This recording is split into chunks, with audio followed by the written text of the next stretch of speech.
get there in just a second. Hey everybody, how's it going? Good. My name is Dave Miller. I am the host of a show called Think Out Loud on Oregon Public Broadcasting.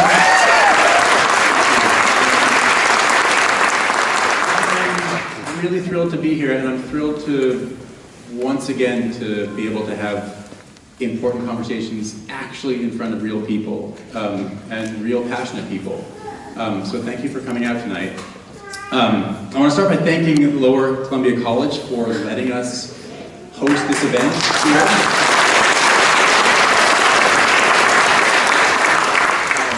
We are obviously here for now the fourth debate in this general election for what is now an open seat for Washington's 3rd Congressional District.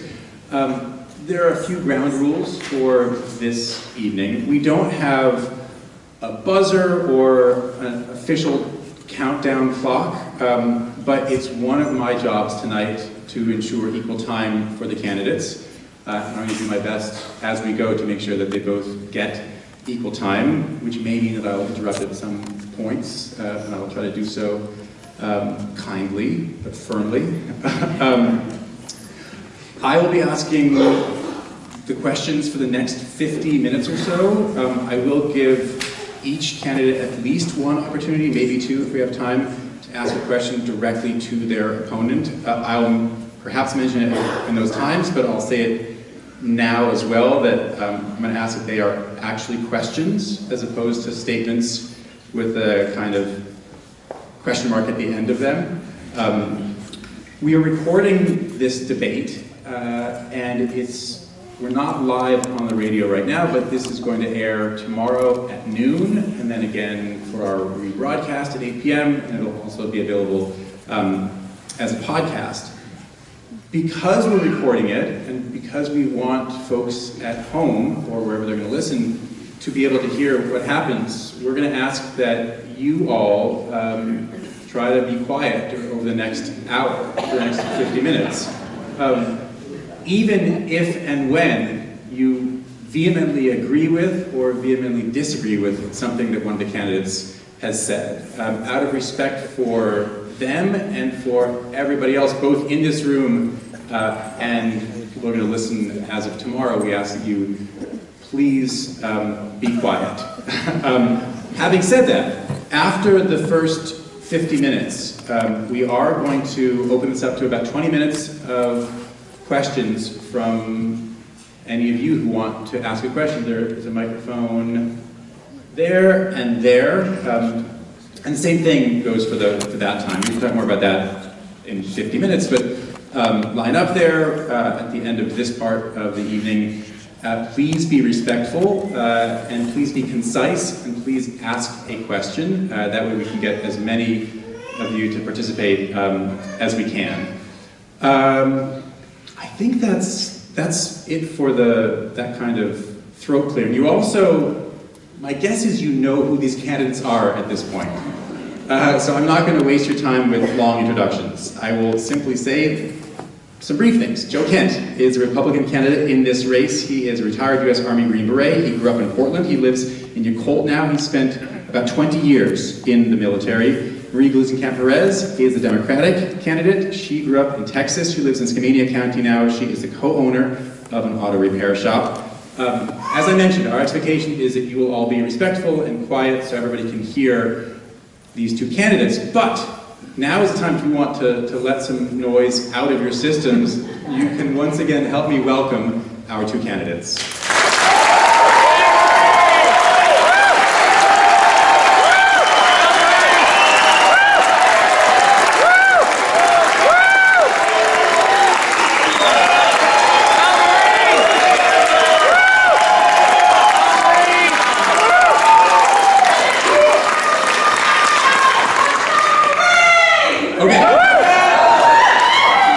I'm going to give you 10 more seconds. It seems like it's still in your bodies.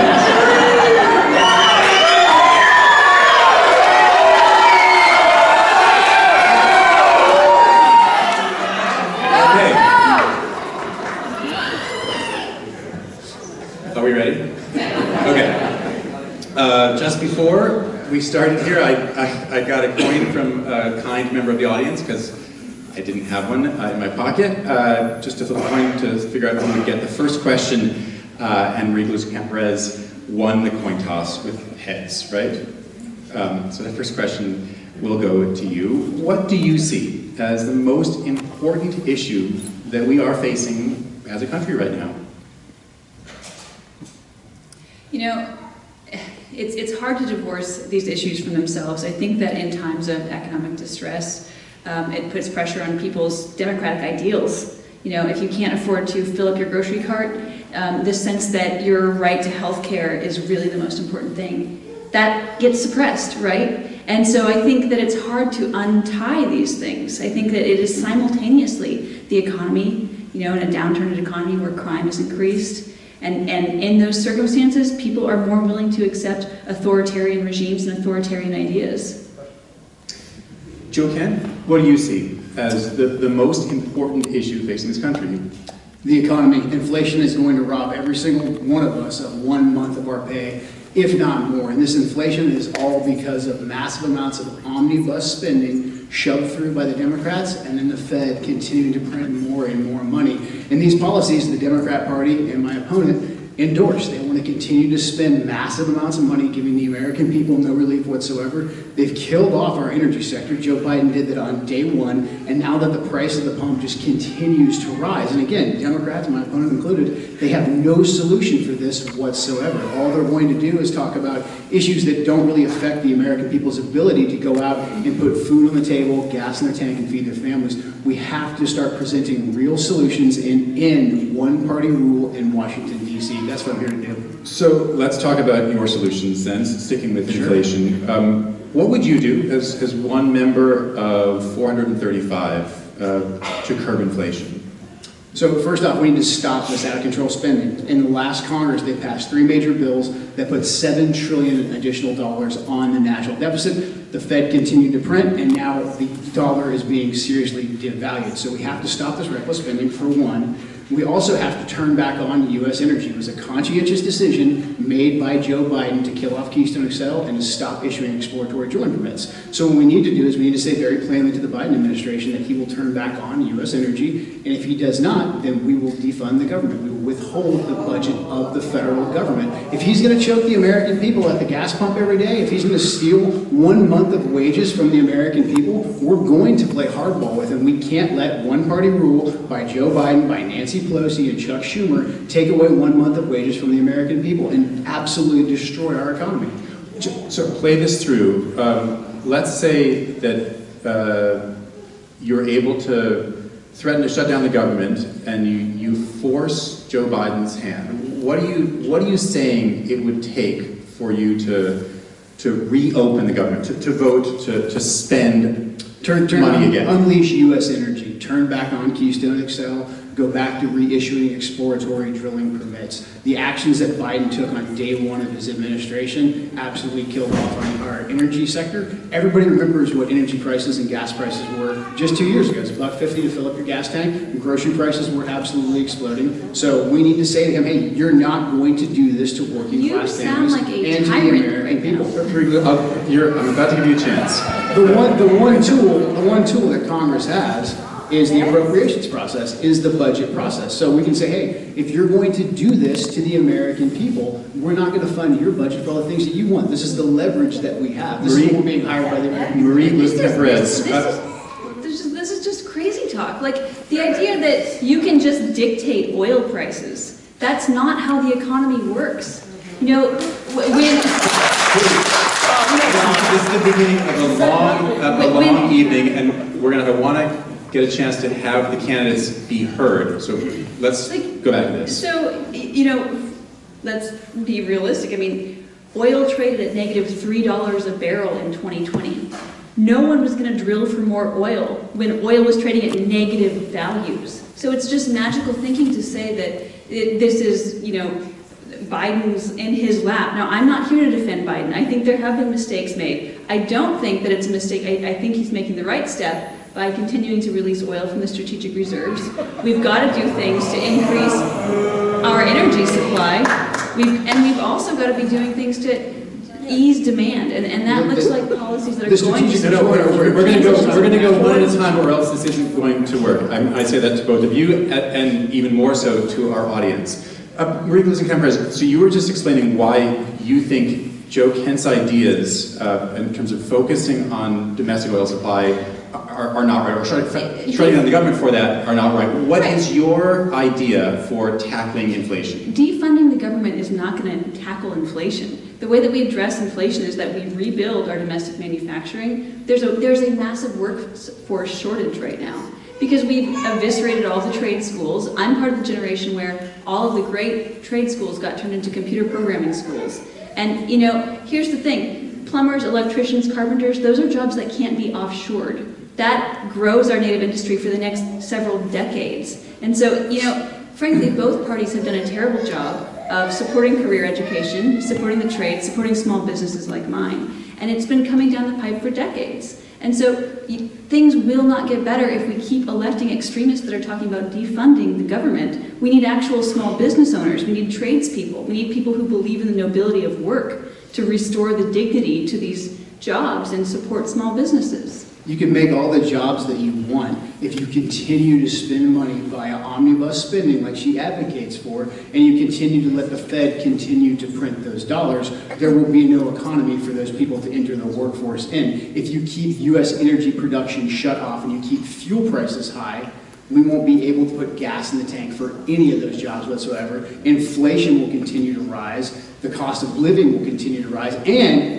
if we continue to deplete our strategic petroleum reserves, an actual emergency will come up when we need those strategic petroleum reserves, and we will not be ready. Do you trust the Democrats and Joe Biden to keep us prepared for a natural disaster, for some sort of a man-made disaster, for a war, for a conflict? These people have proven they can't be trusted with the economy. They can't be trusted in times of crisis. So right now, this is why we have to end one-party rule. These people have gotten us to this point. All they're going to do is give us more of the same. Let's move on to healthcare. What solutions do you have for somebody who is uninsured or underinsured because they can't afford to buy insurance on the open market and they do not qualify for Medicaid? So we've got to control the cost of healthcare. I think that's fundamental to solving this equation. Some of the programs we've seen that work really well, empowering medical nurse practitioners to be able to have more authority, especially in rural communities like mine where we don't have the same level of access to doctors. There are also value-based systems that we've seen really improve health outcomes and decrease costs. So those are the programs where you have a nurse that you work with long-term for more preventative-based care. And then when we think about drug prices, like we should be negotiating all drug prices, not just the 13 drug prices that were negotiated under the IRA, and speeding generic drugs to market. You know, we see real abuse in the patent system by some of these big pharmaceutical companies who just marry an existing drug to a new delivery technology, bam, make some money out of it, and Americans are the ones carrying the cost for that. So there are specific steps that we can take to lower the cost of healthcare and increase access. Joe Kent? So right now we need more competition on the market. We need people to be able to cross state lines and purchase healthcare. We need more than just a few healthcare conglomerates that are price gouging. We need to flood the zone with individual private competition on the market so people actually have a real choice. We need to make it so that we can purchase pharmaceuticals from Europe, from Canada, from other countries that have an established medical system and let them enter the U.S. market without massive amounts of testing. That's going to free up the pharmaceutical market so that they're competing for our dollars. We also need to make it so that individuals can write off tax deductions for their health care in the way that major corporations and businesses can. What's your theory for what the government could or should do to provide more companies that are offering their services, their healthcare services or health insurance? What should the government do to create competition? The government should deregulate. The last thing the federal government should do is get involved in healthcare. Do you remember the last time the Democrats, Obama and Biden, tried to run our healthcare? If you like your doctor, you can can keep your doctor. And then we had 11-month wait lists for people to get care that they needed, like care for cancer. So we need a lot of deregulation. We need to open up the market for competition. So the last thing we need is more Democrats trying to run healthcare from the federal level. Marie Perez, what aspects of the Affordable Care Act of Obamacare do you support, and what, if any, would you get rid of? Well, I think it's a good thing that more people have access to health care and to health insurance. I mean, that is, people forget how ugly things have been. People, a lot of small business owners like mine having to sell their business, get a divorce so they didn't lose their house under medical bankruptcy. I mean, there are serious problems in the way that our system's operating now, but it is certainly better than it has been. Joanne, what exact regulations in terms of health insurance are you saying you want to get rid of?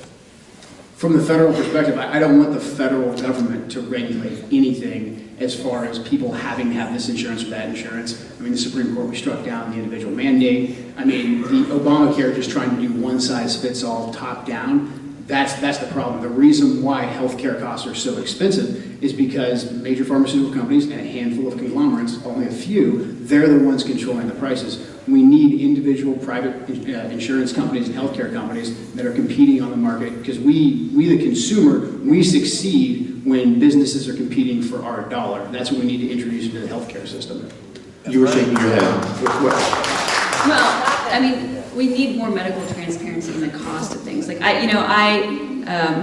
as somebody who was recently pregnant and gave birth, like you look around and you try and figure out how much is it going to cost for me to go into this hospital and get the care that I need? What if I need a C-section? What do these costs look like?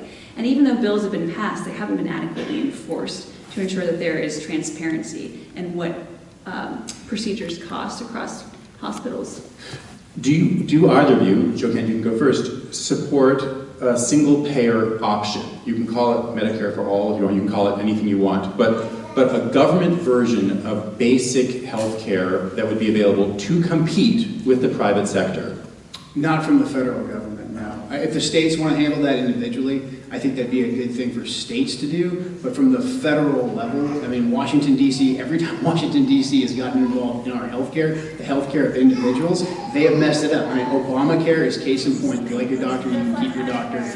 I support some form of a social network, or a social fallback system for people to have. I don't want anyone to, not get the health care that they need. So I think some sort of program where funding is provided the same way. We don't have anybody starving to death in America, but we also don't have deliveries of government food going to people's houses. People get an EBT card that access dollars, and then they compete on the market, and they have companies competing for their EBT dollars. So something similar to that, when we provide the basic funding to be introduced onto the market so that the individual consumer has the option. But the last thing I want is the federal government being involved in the nitty-gritty details of healthcare for individuals. I mean, what about Medicaid, Medicare, VA care? I mean, those are separate programs, but as far as like for those are examples of what you're talking about right now. I mean, do you support those programs? Yeah, I mean, I get my healthcare from the VA. Exactly. Yeah, I get my healthcare from the VA, and I can tell you it's got a lot of problems. I think a system where we had more veterans' choice is the way to go as far as the VA goes, and I think that goes for most programs. People need to be able to get access to the care they need. If they're entitled to Medicare, if they're entitled to Medicaid, if they're entitled to VA benefits, then the money in the driver, they should be in the driver's seat of that, and they should have healthcare companies competing for them, as opposed to Washington, D.C. and a bunch of bureaucrats dictating how they get their healthcare. Marie Perez, do you support some version of Medicaid for all, or a single-payer option that would be then competing against the private sector? I think we need to expand those programs. I think that's the first most pragmatic step we can take. I think that a lot of those ideas, they need to be grassroots, they need to be community supported, and I think we're not quite there yet, but I will say there's nothing more disturbing. Almost every time I bring my son into the doctor's office, I hear one of the doctors arguing with an insurance company about whether or not some baby is actually qualified to get a cardiogram. My brother is actually a surgeon at the VA, and he likes that work because he's able to just give his patients the care they need without bickering with some insurance adjuster. I want to turn to immigration. The U.S. Customs and Border Protection Agency this week reported that there were 2.3 million migrant apprehensions at the southern border in the last year. It is a new record. It beat last year's record. It doesn't necessarily mean that they've pointed out that more people are trying to cross the country illegally than ever before, because technology's gotten better, so it's likely that more people are being stopped than before. But it's obviously a gigantic issue.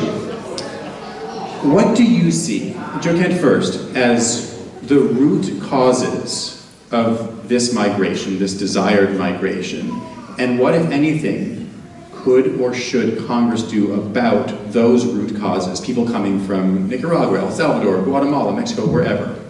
Yeah, we have to defend our southern border. The reason why our border is being flooded is because Joe Biden on day one said the border is wide open. And now we've had millions of people illegally enter our country. We think it's whatever, 2.5. They have no idea. I've been down to the border. I actually did a tour with the Department of Homeland Security and with Congressman Gosar. I saw they have no accountability whatsoever. What we do know, we don't know the number of illegal immigrants that have come into America. We do know that there's been enough fentanyl pumped into our country to kill every single American. Let me interrupt. What we do. So let me interrupt because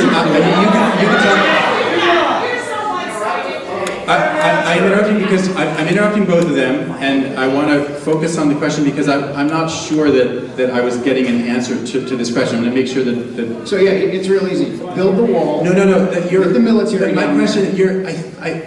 My question is, what do you see as the reason people are trying to come? Not what are they bringing or what would prevent them from coming? This is a great country and there's economic opportunity up here. That's the reason why the vast majority of them are coming up here. They're coming up here to take jobs away from American citizens because our government's foolish enough to let them do that.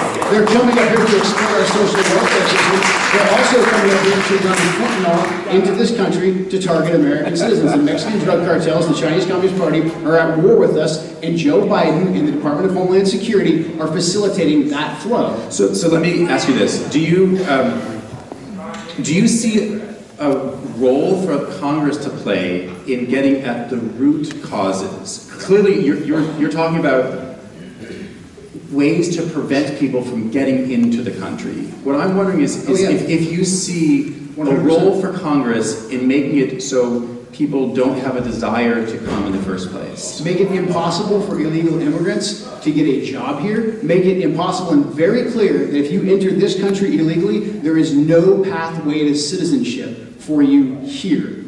Period. End of story. It is not a good deal to come to the United States of America illegally because we prioritize our people and our security first. That's the role of government.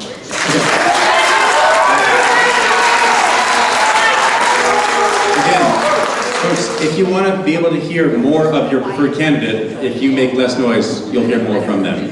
Reproductive Perez, same question to you. What do you see as the root causes of this desire to mass migration? Millions of people who are trying to come to the U.S. Yeah, well, you know, my dad actually immigrated here, fleeing, frankly, left-wing authoritarian violence in Mexico, and you know, in a time of increased global chaos, there are severe immigration pressures. And I do believe countries have a right and a responsibility to know who and what is coming across their borders. But this idea that Joe Kent is proposing that we should ban all immigration for 20 years, and he has agreed that he should do that because he wants to reestablish a white majority. That's not true whatsoever. That's not true. She's calling you a racist and misrepresenting what I said. No, you're not. She's not going to call me a racist. No, absolutely not. I'm going to give you a chance to respond, but I want to. But first, Reproductive Perez, you instead of in this moment talking about things you don't like about his policy, I want to go back to the second part of my question for you, and then we can talk about other things that you both want to talk about. She doesn't want to talk about the issue, that's why. What do you think Congress should do, if anything, in terms of preventing people from wanting to come here? I think that is in a lot of ways that's like trying to push with a rope, you know. I think that the first most direct line we have is to have a secure border. It's to ensure that there is a process that is fair and equitable. I think right now it is frequently people who have money for lawyers who are able to navigate an overly complex system, and that we have a reliable source of labor for especially our agricultural industry, who has a prior legal ability to bring in workers. Okay, since Reproductive Perez, you brought up Joe Kent's broader plans for immigration. Let's hear from him what his plans are, and then we can talk about them. You want to stop all legal immigration for the next decade? Economic immigration. What is economic immigration? If your visa brings you over here to work, you are stealing a job from an American citizen. Because this has everything to do with protecting Americans of every single race, but in particular, who is the working class? It's our most diverse class that we have. Hispanics, African Americans, working class white people, they're the ones who have their jobs taken away the quickest, thanks to illegal immigration and thanks to specific economic immigration. Again, what's the role of the government? Our job in the government is to protect our people and make sure the system works for us so that American citizens can get jobs and support their families, and so that we have a secure country. Everything that she's talking about, it doesn't address the security issues, it doesn't address the fentanyl, and it doesn't do anything but give an incentive, a massive incentive for more people to come in and take away jobs and wages from American citizens. Okay, Reproductive Perez. Who doesn't have a job right now that wants one, Joe? Like, unemployment has never been this low. I mean, that's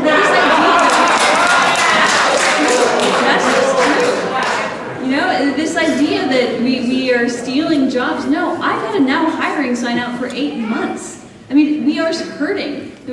Housing prices are being impacted. The cost of groceries is being impacted. And that's one of the reasons that so many people in the agricultural industry are supporting me, because they know that Joe Kent's idea would bankrupt our agricultural economy and shut down a lot of these farms. We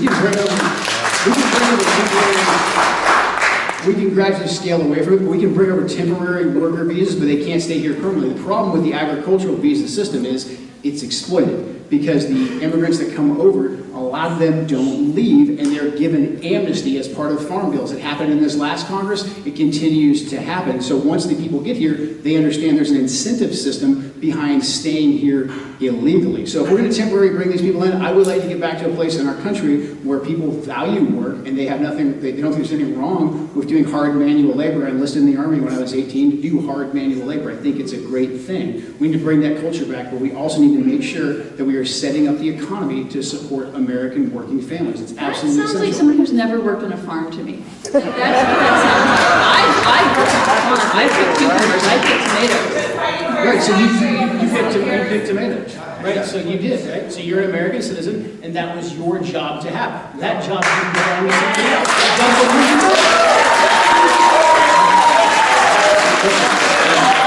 If I can't hear what the candidates are saying, it is a problem. I literally cannot hear at times. This is the point. Maybe we'll see if we do this a second time, but it's time for each of you to ask a question to the other. Joe Kent, you can go first. Yeah, crime's absolutely out of control in our district, thanks to everything we just talked about, especially fentanyl coming across the southern border. You have to talk into the microphone. Sorry, but we've got a real problem here. Do you mind starting again? Sure. Okay. Crime is out of control. The fentanyl is getting shoved across our border. There's been enough shipped into the country to kill every American multiple times over. Here in our district, we've had Democrat politicians in Olympia that passed a series of anti-policing bills just this last fall that have started to release prisoners from jail. The 3 strikes and you're out law is being repealed, and a man named Roy Russell, who brutally raped and murdered a 14-year-old, is getting ready to be set free. Thanks to these laws passed by Democrats, many of them who have endorsed Marie, one in particular from Vancouver, named Sharon Wiley. Marie, will you renounce her endorsement tonight and commit to actually keeping criminals in prison? Yeah.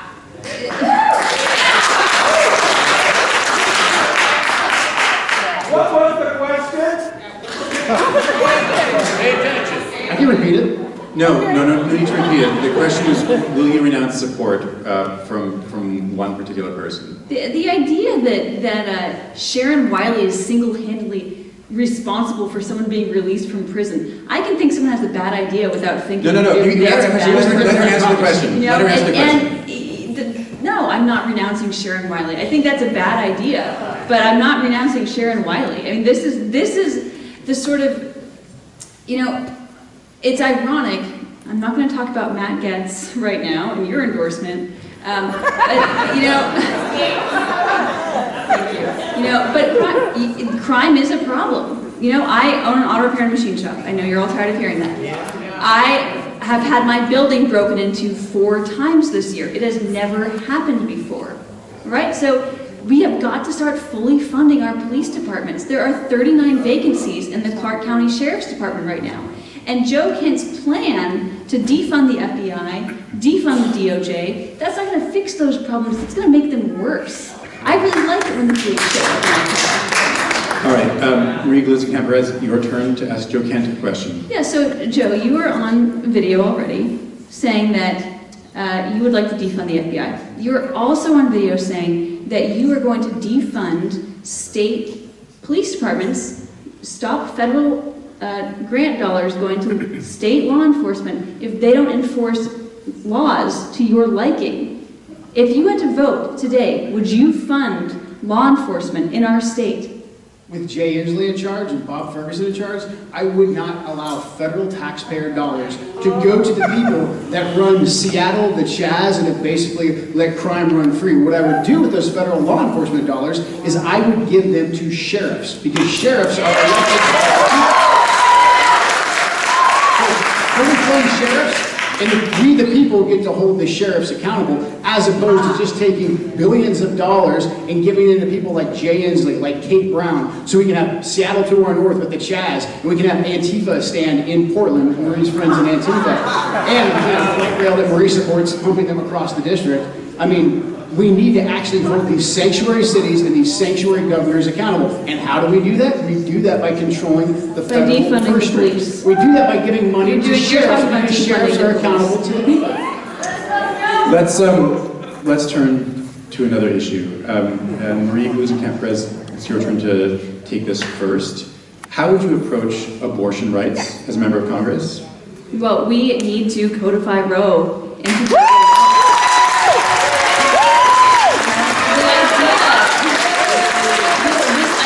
that we should have some Stafford Rowe and Mitch McConnell, some 20-year-old dude writing law about when I can access healthcare and when I can't. I mean, that should be offensive to all of us. The idea, 1 in 4 pregnancies ends in a miscarriage, and the last thing that a woman needs after a miscarriage is the sheriff showing up on her front porch asking her to prove what really happened. Because you can't just think about these laws, you have to think about how they're going to be implemented. And how else would they do this? This idea should be offensive to all Americans. So that's... Joe Kent? So Roe versus Wade was just overturned. It's back at the state level. The Supreme Court has ruled that this is no longer a federal issue. Now look, it's no mystery. I'm pro-life. I believe life begins at conception.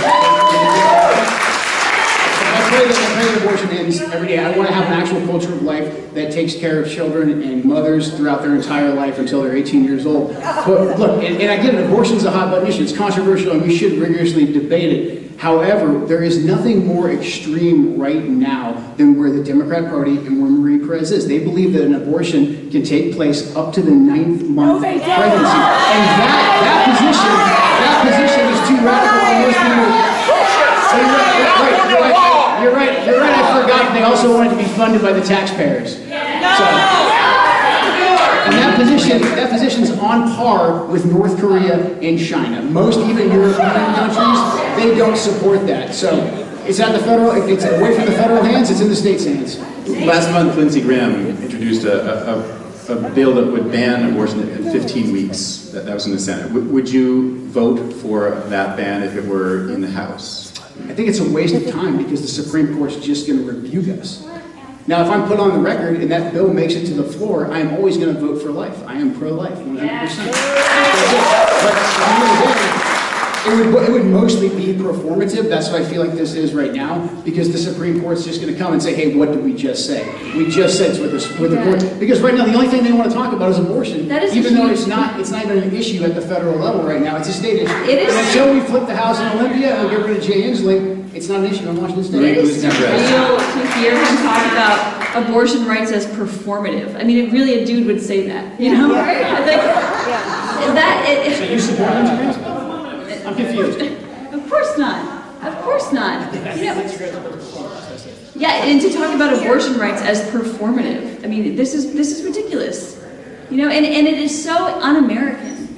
You know, Washington State has been very, very clear about our priorities for access to women's health care. And to have someone come in and dictate what our values are in Southwest Washington to us is out of control. Who is asking you to do that? This is not, we have been very clear in Washington State what we believe. Yeah, and Roe versus Wade put it back in Washington State's hands, and until we flip the governor's mansion, it's not an issue right now, so I don't even know why her and I are talking about it, other than to distract from the fact that she has no plans to address inflation, the economy, crime, where the things are actually want a national abortion ban, Joe. Because you want a national abortion ban. We are going to move on to That's why we're talking about it in Washington State. Plenty more issues right now. Joe Kent, this goes to you first. What would you do to support logging in the Pacific Northwest, timber industries here, while balancing protections for waterways, for ecosystems, for endangered species? So this is another place where we need to get the federal government out of the logging industry. So there needs to be massive amounts of deregulation. The county, the states and the counties where the logging is taking place, they should be the ones that are regulating this. We obviously protect the old growth, but we need to make sure that logging and the timber harvesting is taking place and that it benefits the community where the logging is taking place and actually happening. So the funds that are generated in places like Skamania County, Clark County, Lewis County, that funding, the vast majority of it should stay there in those counties. Something else we need to do is ensure that our mills are not shut down, because logging, obviously, that employs a lot of people, but the mills employ even more people. What happened with the mill in Camas was the Koch brothers came in, they bought it up, and they slowly gutted the place. It used to employ about 2,000 people, to include all the services that service the mill itself. That got shipped overseas to China, and now the mill only employs about 120 people. So we need to actually have a protectionist trade policy that incentivizes our businesses and our industry to return here with corporate tax cuts, with free government land. But then the stick to that is that they will be tariffed into non-existence if they are not hiring American workers and building their products on American soil. So that's absolutely essential. I'm a conservationist. We need to make sure that our waterways and our forests are maintained, but this excessive regulation coming from the EPA, especially the Endangered Species Act, protecting the spotted owls, protecting the sea lions, that has absolutely destroyed our natural resources industry. So we need to be able to rethink and relook at a lot of those, and I think the right answer every time will be to push those decisions down to the lowest level possible. The Supreme Court, we're talking the Supreme Court, EPA versus West Virginia, that basically sets the precedent to get these federal regulations, these federal regulatory agencies out of states' businesses to put this back down at the state level. Marie Perez. Yeah, so last week my house was within 2 miles of the mandatory exclusion zone for the Nakia Creek fire. I live in the WA. You know, the rural-urban interface. Right. Or what? Yeah. Yes. So the interface between where there are homes and where there are woods. A wildland-urban interface. Right. And the Eagle Creek fire was about 7 miles from my house 5 years ago. So it's getting closer every year. So we need to take this crisis seriously. The woods are a mess by any objective standard. And we need more thinning projects. We need controlled burns during the winter. And those jobs will put people back to work. They can regrow our paper industry. You know, go to the grocery store, look around, see how many products that used to come in cardboard and paper are now almost always in plastic, like laundry detergents, soaps. You know, the solution to excessive plastic packaging is cardboard and paper, and that's what we make in Southwest Washington. So we can not only clean up our woods, but use that wood pulp and regrow our cardboard and paper industries. You were touching on climate change. I want to turn there now. Just this week, the United Nations announced that the current emissions goals that have been agreed upon by countries around the world, they will lead to warming of 2.5 degrees Celsius by the end of the century, meaning way above an already scary increase of 1.5 degrees, although not as bad as what some scientists were talking about 5 years ago. Decarbonization has been happening. We're making some progress there. Still, the number that we're looking at right now means more deadly heat waves, more fires, more droughts, more flooding, way more mass migrations, a larger refugee crisis, maybe more wars, a catastrophic world over the coming decades. This is what every serious scientist talks about. What would you do to reduce greenhouse gas emissions as a member of Congress?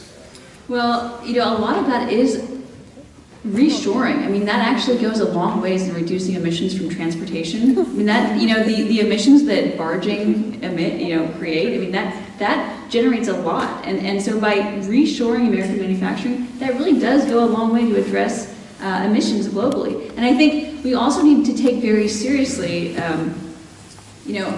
I believe in plug-in hybrid electric vehicles. That's a great option. We need to be pursuing an all-of-the-above energy policy. 90% of our renewable energy comes from hydro right now in Washington State. We've got to not take that off the menu. We've got to be investing in clean renewable. That includes nuclear. I don't see the sort of urgency in climate crisis that it deserves. And that's one thing about people who live in rural communities. We see how bad the woods have gotten. We see the heat waves. We see creeks drying up. And it's a different perspective that's missing from Congress right now. Joe Kent. Well, we're going through a heating cycle right now. The question is it because of carbon footprint? Yeah. I don't think that's Yes. What we've done is we've taken this narrative that, hey, this is all because of carbon, and we have put ourselves at the mercy of really the Chinese Communist Party and other countries where we say, we can get an electric vehicle. Look at Build Back Better. It was a $300 billion payday on its first pass by the Chinese Communist Party, because that's where we're going to get all the rare earth minerals for the electronic vehicle charging stations. China is one of the most worst and egregious polluters there are out there. So what we need to do is we need to turn back on U.S. energy. We need to not be involved in any kind of treaty like the Paris Climate Accord or anything coming from the UN that cripples our ability to be energy independent. We need to pursue nuclear. We need to pursue everything else. All of the above is 100% the way to go. But that starts by turning back on U.S. energy, 100%, especially our fossil fuels. Let me make sure I understand the first part you're saying, that you don't believe in climate change and you think it's essentially a Chinese communist plot. That's not what I said.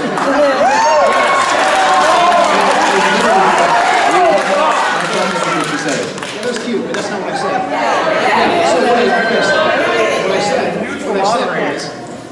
What I said was climate has always changed. We're in a warming cycle right now. The question is it because of carbon emissions? That's not definitive. We have put ourselves now, because of the treaties that we've entered, and because of things like Build Back Better and shutting down U.S. domestic energy production, we've put ourselves at the mercy of the Chinese Communist Party, because they control the raw earth minerals. They control the vast majority of the way a lot of this so-called green technology is produced, while at the same time having a massive carbon footprint themselves. So if the stated intent was to get rid of and reduce carbon footprints, going into things like the Perez Climate Accords and all that, that doesn't do anything to address even that issue. We need to be 100% energy independent in America, not depending on any kind of foreign governments, foreign countries, foreign entities that quite frankly hate America, and then move towards actual clean energy here in America and free that up. Let the free market compete. Whoever can figure out how to make the best electric car, the best electronic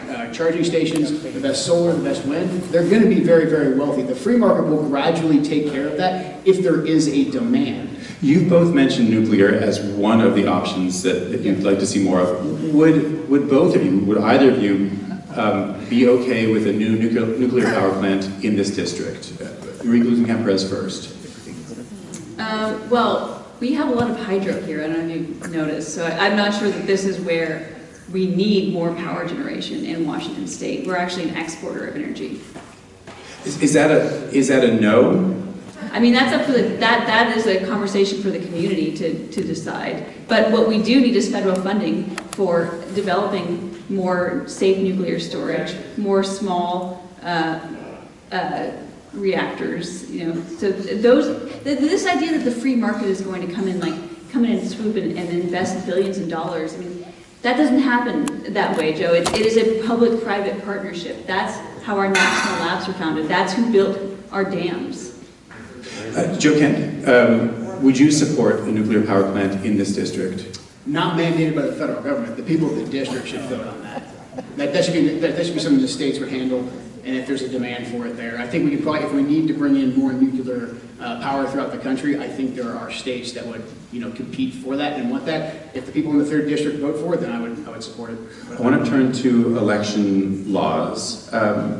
Starting with a question that I don't think I've asked before in a debate, but after the last year and a half, it seems more relevant.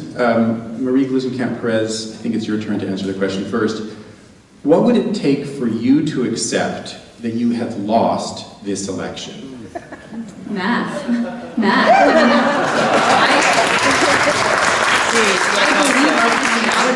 I couldn't hear what you were saying. I believe our county auditors. These are elected public servants. These are patriots. These are people that, you guys need to get off Facebook. If you there's not this conspiracy theory, go down there and talk to these people. They are public servants. They are patriots. And having this constant barrage, show us the evidence. They keep dancing around, moving the goalpost on what would show election fraud. I mean, Joe Kent's calling for the abolishment of mail-in voting in Washington State.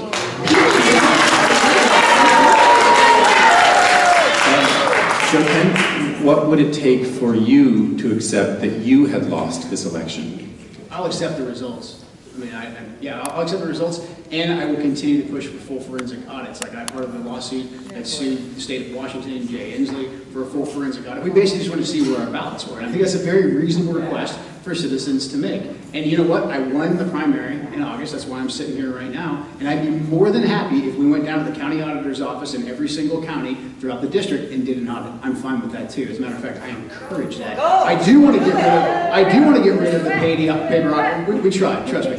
I do want to get rid of the paper ballots because they're wrought with fraud. Marie herself is receiving an Oregon ballot and a Washington ballot at her house. This is a very unsecure system. That's a lie. Joe, I have never voted in 2 states. I'm going to give you a chance to respond. 1 second. 2 ballots. I never said you voted. I'm not accusing you of felony. I'm just saying this system is so flawed that she's getting sent 2 ballots. And she's not the only one. There's probably plenty of people here tonight that get sent ballots. It is a horrible, unsecure system. We need to get back to voting in person on a paper ballot with an ID card that proves you're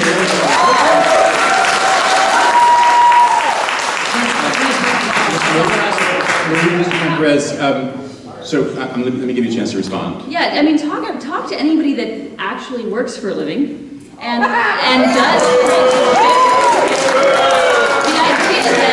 The idea that we're going to take a day off from work, if our employers let us, go show up and vote, stand in line all day. There's a reason. It was a Republican auditor that implemented mail-in voting. This works. This gets people's voices represented. If you want a representative body, if you want people that do shift work, if you want voters who are mobility issues, if you have people who are homebound, that mail-in voting works.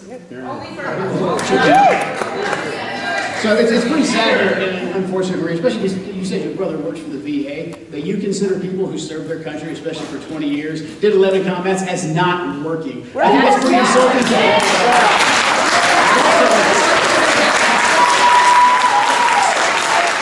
I'm all about making election day or even 2 days to deal with shift workers a national holiday. Let's do that. Let's get everybody involved. Let's actually participate.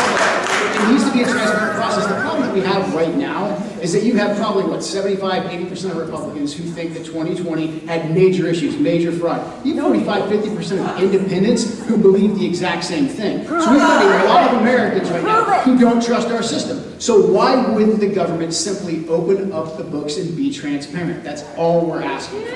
Well, what exactly is the disagreement here about opening up the book? I'm not sure what you mean by opening up the books. Yeah, actually having an audit and having a transparent process where you don't just get mailed a ballot, you put it back in a box, it goes into a machine, and then we're told what the result is. There's no transparency. That's not how it works. Especially That's not machines when the tabulation goes. Yeah, your signature verification, and they look at the ballot, and you're not standing there presenting your ID to prove that you're the eligible legal voter, plus chain of custody. We don't know what the chain of custody of these ballots are. Chain of custody has been broken on multiple occasions. So to make a secure, transparent process, you just take out all that guesswork. People show up on election day or election 2 days with their ID, they prove that they're eligible to vote, and they vote. Marie-Louise Perez, one last word on this, then we're going to move on. This is an assault on democracy. This is how you undermine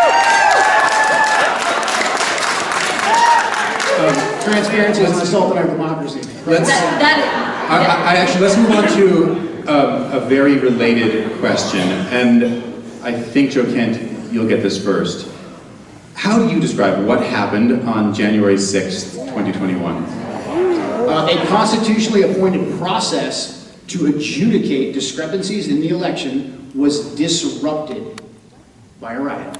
That's exactly what happened on January 6th. And since then, the process was incomplete, and that's why people don't trust our elections right now. The constitutionally appointed process that was playing out on January 6th was that every single state where there was discrepancies, if there was a senator and there was a congressman who rejected the seating of that state, they got 2 hours to make their case in front of the American people. And if there was problems, the Speaker of the House and the Vice President could send it back to the state legislatures, because the Constitution says the state legislatures has purview over this for further adjudication before the actual certification of the election. There was a riot that happened after that, and that process was stopped. That's what happened on January 6th. Marie-Louise Perez, your turn. Yeah, there was a political riot. There was a mob that killed 5 police officers.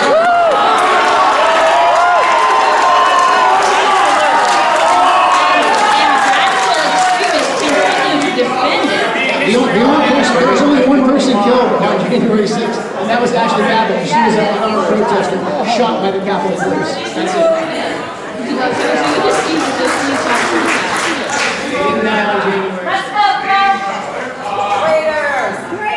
Ms. Perez, I couldn't hear much of what you were saying. Let me give you a chance to talk again. 5 police officers were murdered at that protest. And the idea that this is political speech, we should all be horrified that there's such a graphic. I don't think the police officers died that day there. As a result of those riots.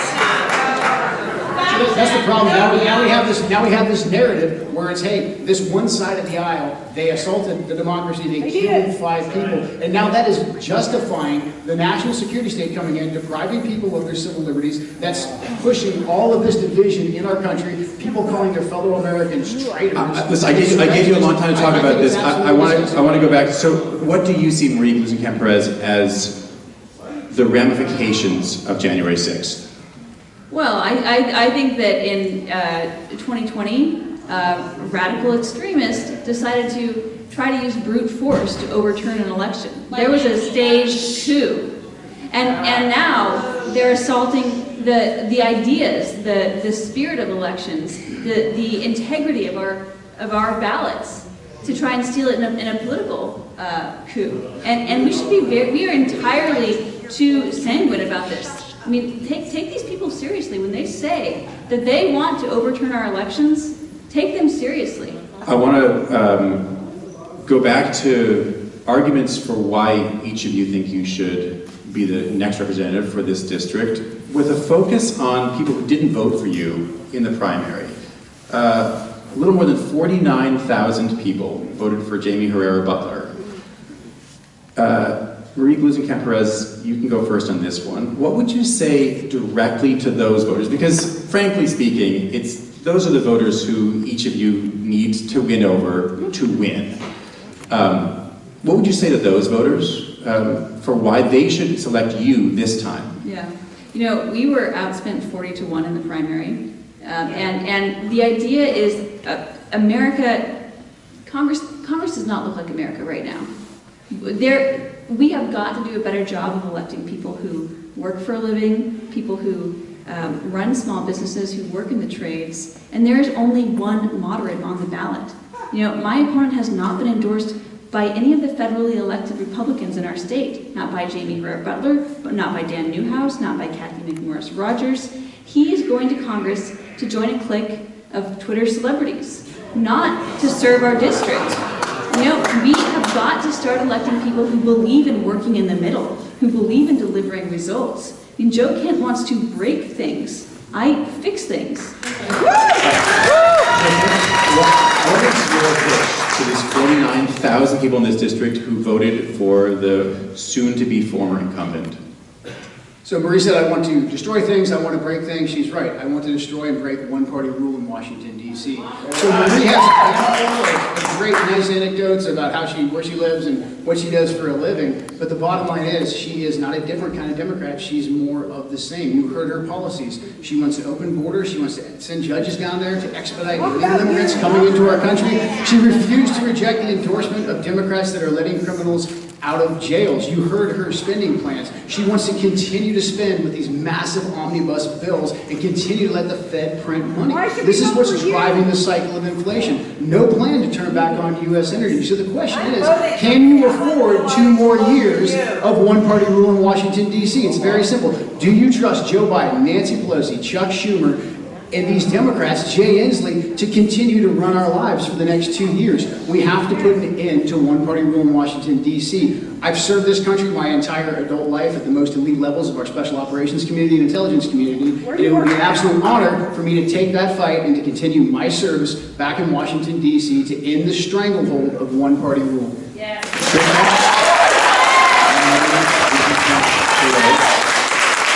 Thank you very much for joining us. All right, and now we're going to take some questions from you all. As I noted, I don't know, they seem kind of shy. Line up there, we have about 20 minutes. And I'm going to ask you again, so 2 main things. Please actually ask a question. 3 things. Ask a question, not a comment. Be respectful, or we won't have it be answered, and try to be concise. We'll go to that side first. Joe, thank you for your service. Marie, thank you for having a small business. I'm a Marine, always will be. I'm also a small business owner. So I've been hit by property crime due to the fentanyl that you guys talked about. I'm shocked that on your websites, I couldn't find a specific category within your platforms to address that. What would you guys think about like a more Spartan military style portable jail system with the option of a portable medical hospital for medical detox from fentanyl or meth? Because what's happening is meth and fentanyl are being used at the same time. So we have addicts up for 3 days with 100 times I don't care of heroin committing crimes. So would you guys agree to something like that? Is that something you can work together on? Yeah, I would support that. Sounds like a great idea. But we need to stop the flow of fentanyl coming across the border. We're not going to get that with the current Democrat plan of having an open border and not actually staffing that. And quite frankly, we should get our military down there to secure the border to stop the flow of fentanyl. And we actually need politicians that are going in the district that will actually lock up and prosecute crime. We can't trust the Democrats to do that. Marie, what do you think? Well, thank you for your service, first off. And also, absolutely, we need more treatment options. There is a huge problem. People, you get this narrow window of opportunity when people are willing to seek treatment, and then they can't find a bed. I mean, that is shameful. What about more law enforcement to address the property crime? Absolutely. And then get them in the jail and say, okay, now you're in jail. Would you rather be in jail or would you rather be detoxed? And then with a long-term state or federal run program with these portable things and actually have the capacity to do this and the willpower. What do you think?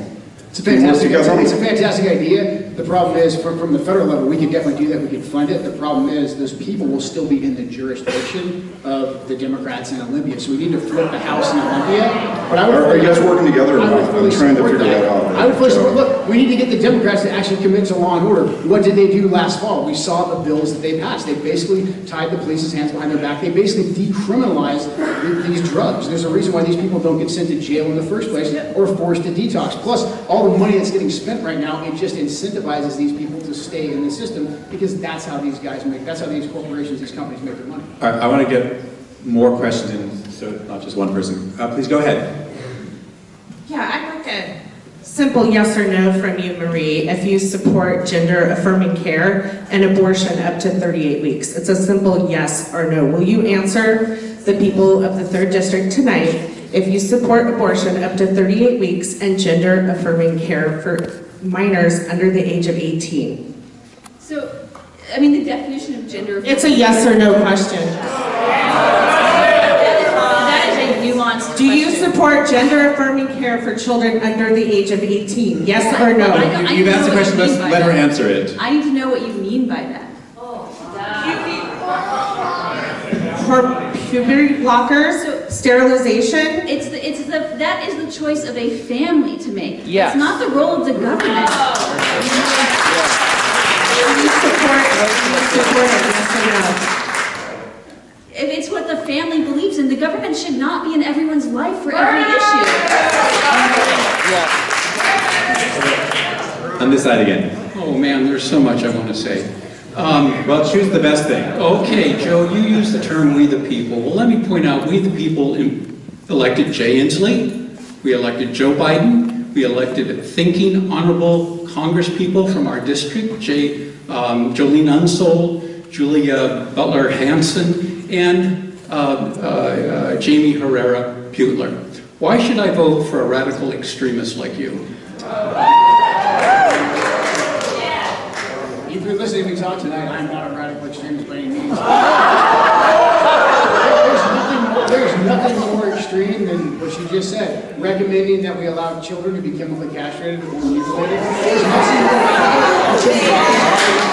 There's nothing more radical than when our country's being driven off a cliff financially to continue to spend, to continue to keep our energy sector shut down. I don't think anything that I'm saying is in particular Republican or is particularly Democrat. It's common sense American to protect children, secure our border, and actually be friendly to attack.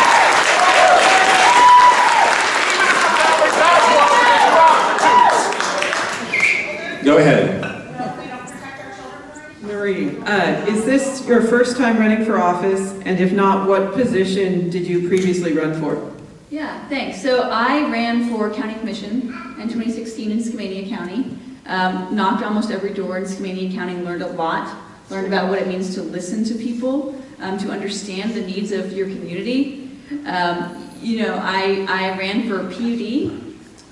Learned a lot about energy policy, and that's why I'm so committed to perpetuating Washington State's prowess in diverse renewable energy. That I am pro-renewable because I am pro-business, and people who really take a look at the wonderful thing we have in our PUDs will agree we are a model for the country, and I think we should be propagating that model out to the rest of the nation. And I'm also currently an elected supervisor for my local soil and water conservation district. And so, I believe in public service. I believe in showing up for your community and actually being from our community. Yeah.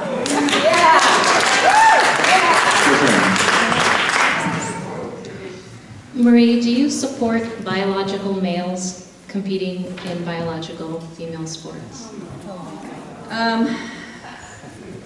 I think that is it's complicated. It depends. When do they transition? What are their hormone levels? I mean, when you really look at athletes have all different natural hormone levels. So it is a nuanced question. So yes, you do support that? It depends on the scenario.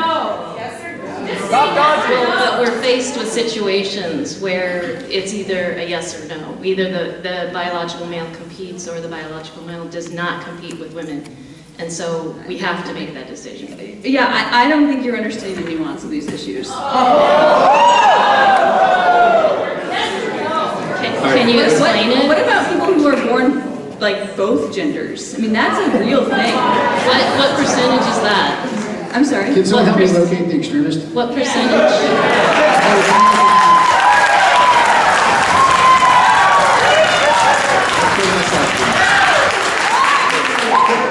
Can we at least define what a woman is? Is that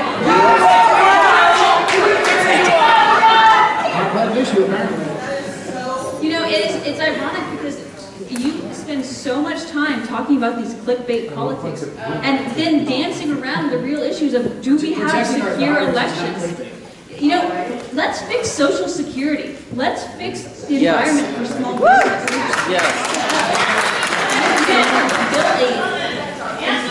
We've got a lot of people who have been waiting in line to ask questions, and I want to get as many as we can.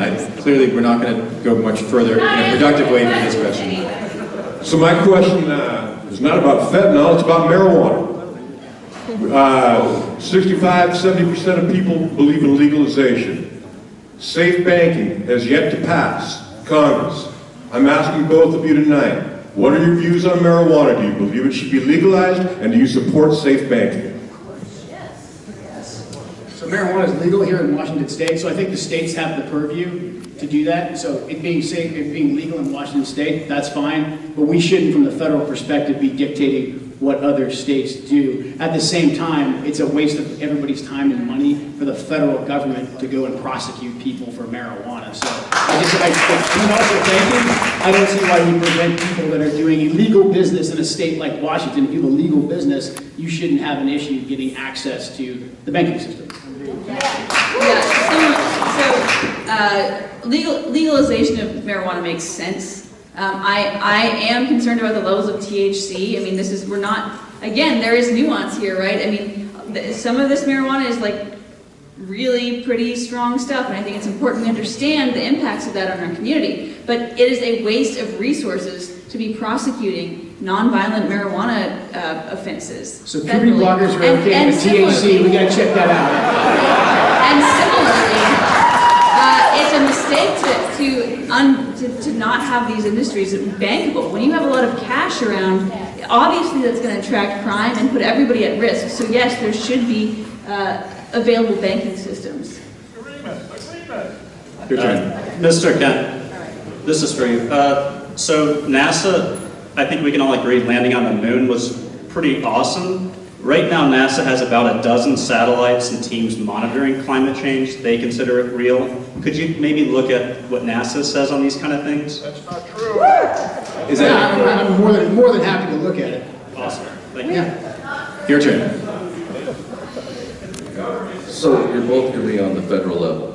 I would like to know what you think of environmental social justice or governance score, ESG.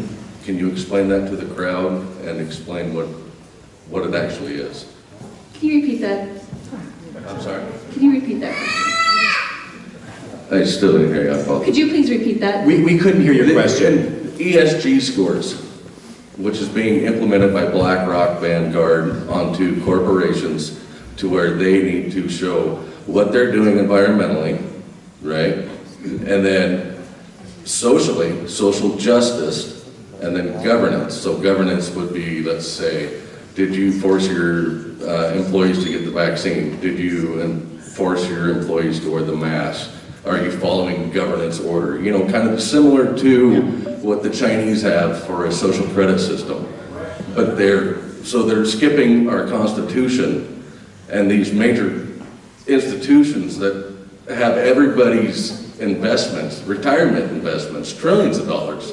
And they're saying, okay, so you corporations and colleges, any institution whatsoever, if you don't follow our little environmental, social, justice, and governance score, then you're not going to be able to play your money or whoever else's retirement money, which is what they're doing. Is this? What's your question? Briefly. Can you explain ESG and how it's being implemented? Are you asking if they agree with it? Because I think you just explained it. I'm asking if they can explain Yeah, it. you just did a fantastic job of explaining it, so I won't bore everybody here. But ESG is being used, it's being weaponized by BlackRock, Vanguard, these major global hedge funds to put us into a current oligarchy, and that's what we have on Wall Street right now. You have these major hedge fund holders, and not only do they have our pension money, they're getting involved in real estate, they're getting involved in commercial real estate, and are they taking that money and they're using it, and are they investing it in America? No, they're not. They're dictating ESG into all these different sub-companies that they control, and they're taking a lot of that money, and they're investing it in other countries. In particular, they have a serious relationship, BlackRock does, with the Chinese Communist Party. So my TSP from my service in the military, your state pension funds, those are invested by BlackRock. They're being used right now to bail out the Chinese Communist Party from their own real estate crisis. So we need to enter an era of trust busting. We need to make sure that not so much wealth is consolidated with these major global hedge funds. We had an opportunity to start taking a crack at that, but the Democrats blinked on the whole carried income interest tax, and then also the way that the hedge funds are able to bury the vast majority of their transactions that they give to nonprofits, with things like that George Soros does with the Open Societies Foundation. So we have to enter an era of trust busting to ensure that not just a handful of global hedge funds control the market on absolutely everything. That needs to be decentralized, and there needs to be regulations on how they invest our money, and they can't do it overseas. Do you want to respond to this, or do you want to move on? I will say that overly burdensome regulation like this, this is a windfall to a lot of regulators to have to tally up scores. And it is a moat around big corporations. Smaller businesses like mine, small corporations like mine, we can't compete with those kinds of regulatory environments. And so it's critical that we have a level playing field in the market. First off, thanks both of you for showing up, and thanks to the crowd for showing up. I mean, this is definitely what political process is. I've always thought about running for a political position, but I would not do well in a character assassination situation. But my first question is, I've worked around the world doing U.S. Embassy electrical work. First thing I've got to have to get in another country is a passport. And I think this country needs a passport system. It's going to do three things. It's going to secure our country. It's going to legalize the 28 million that are here that are not leaving this country. They're going to have to pay taxes. The third thing it could do is pay off our national debt with that money. I've got a second question after you answer that question, if you agree with that or not. So is your question is, do they like that idea? Absolutely. Okay. I think that's going to be your one question, because there are a lot of people still, and we've got 5 minutes left. I mean, the devil's always in the details, but it sounds like a good concept because it's working towards securing our borders and understanding who's in the country. I'd have to look at, a national passport, a little iffy on that much centralized government power, but, the intent of trying to secure our borders and understand who's in our country makes sense to me. I would honestly need you to hear more about that idea. I don't think like a 30-second clip on that is enough to be like, yeah, I'm into that. But I agree with your premise that we have got to be paying down our national deficit. We've got to be securing borders and controlling immigration.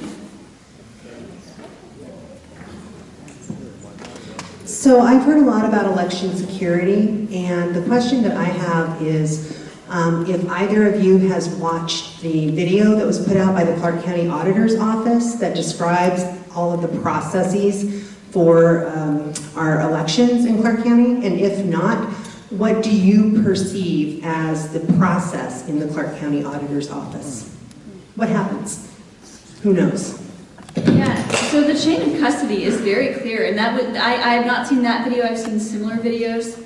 The chain of custody is very clear. If you can sit down and watch 20 minutes of a video, you will see there are multiple controls. There are people from both parties watching these ballots getting opened, ensuring that we have a private, secret ballot, while ensuring that our signatures match. The ballot curing process is very robust. Felony prosecution happens. If you vote in two places, you will get caught. And when we have audits, when we have surveys, fraud is vanishingly rare, and almost never is it intentional. It's someone who didn't realize that they were not eligible to vote. So we have a very robust election system. I think I know the video that I think I understood the video. I don't know about the video, actually. If you haven't seen it, I'm wondering if you can actually tell us what happens in the auditor's office. Like step by step? Man, it's quite the quiz. Yeah, I mean, there's signature verification that takes place by two different witnesses. there's the scanning that goes into the machines. The problem is, at the end of the day, the input and the output, the input and the tabulation, that's where the insecurity lies. The way that we just send out ballots and the ballots are sent back to us, even with the best of intention. And look, I know a lot of folks that work in all the different county auditors' offices here in the district. They're honest people, they're working hard, and I trust them. What I don't trust is when we send out this massive amount of ballots, and also what I don't trust is us using machines, in particular, closed code tabulation machines. We don't know how these ballots are actually being added up. We don't know if the roster is being scrubbed in any way, shape, or form. That's why I want to get rid of the mass unsolicited mail-out ballots and then the closed code tabulation machines. Well, I would suggest that you actually watch the video because there is a process. I've watched quite a few videos. I'll be happy to send it. Please do. All right, we have time for one more on each side. Sorry about that. I've been trying to make things go fast, but there we are. All right, so the question is, I-5 tolling. Do you support tolling the I-5 bridge? It's something we've already paid for. So why are we tolling that bridge? And if necessary, would you fight with other Democrats, if you got to Congress, to stop the tolling of the bridge? We paid for that bridge 95 years ago. I mean, that bridge is, and the reality is, you don't have look, nobody likes the idea of tolling. Tolling is a reality. It's not a question of whether I like it or not. The question is, are we going to get federal dollars to pay for this project? It's a competitive application process. You don't get those dollars without with a realistic funding strategy that comes through tolling. The good news is that there are existing programs, means-tested programs. If you're a senior on fixed income, if you are low income, you can get a pass for those tolls. But the question is, my role in Congress is to get the most money back for that bridge that we can to ensure that tolls are the lowest and for the least amount of time. Don't we already pay taxes for the maintenance? Maintenance and capital are different. No tolls. The residents of Clark County have shot down tolls, and light rail for that matter, which she supports, on multiple occasions. We use federal funding, and we make sure that everybody's taxpayers on both sides of the river, the taxpayer dollars, already went to the bridge. We pay our federal taxes. That's what our federal taxes should be going to build and to maintain. The taxes, the tolls especially, they will disproportionately target Clark County residents, Skamania County residents, residents from the 3rd Congressional District who go into Portland to work or to provide services. So this is disproportionately going to affect working class and I think just middle class people that are just trying to go into Portland to go shopping. All right, you have the honor of asking the last question of this evening. I would like to thank both of you for being here tonight and for running for office. It's a very difficult task and it takes a lot of effort and energy, and so thank you for being here. My question tonight is directed at Joe Kent. Can you tell us what AES stands for and why you can't be honest with the people of this district and the American people about where you currently work? Advanced Enterprise Solutions is where I work as a project manager. It's a technology company. When I got hired on, it was American Enterprise Solutions, so we messed up that and we went back and we filled that out in the FEC, House Ethics. The only reason this came up is because the Daily Beast was attempting to dox my employer. So I didn't want to give the Daily Beast any assistance in doxing my employer, which is all of this is. Like, since that article came out, I've done probably 7, if not 8 in-person town halls, and no one from the district, with the exception of you, has asked me about this. Why? Because people are focused on inflation, that's stealing their wages. They're focused on crime. They're focused on what one party ruler